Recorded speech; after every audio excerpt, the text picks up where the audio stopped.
2026 এর বিশ্বকাপ final match দেখতে ইউএসএ, ইউকে, কানাডা যেতে চাচ্ছেন? সেক্ষেত্রে একটি অন্যরকম ট্রিপ প্ল্যান করা যেতে পারে।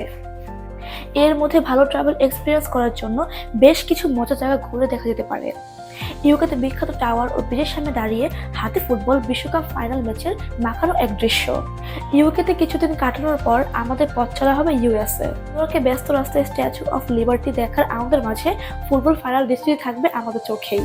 তবে এখানে শেষ নয়, আরও রয়েছে কানাডার মনোরম প্রাকৃতিক দৃশ্য, কানাডার ভ্যাক্সুভার, টরন্টো ও মাউন্ট রেনিয়ারের মতো ঝলমলে দৃশ্যগুলো যেন আমাদের ফুটবল জার্নির মুগ্ধতা আরো বেশি বাড়িয়ে দেবে। ফাইনাল ম্যাচের দিন আমাদের মধ্যে একটাই চাওয়া, দেখা এক অবিস্মরণীয় ম্যাচ, আর সেই সাথে এসব দেশগুলো সৌন্দর্য উপভোগ করার এক মঞ্চ। 2026 ফিফা ওয়ার্ল্ড কাপ এটি কেবল খেলাই নয়, এটি এক অদ্বিতীয় যাত্রা। আপনাদের পাশে আছে ট্রাভেল সলিউশন আপনার বিশ্ব ভ্রমণের সঠিক সঙ্গী। তাহলে এখন যোগাযোগ করুন অথবা সরাসরি ভিজিট করুন আমাদের অফিসে।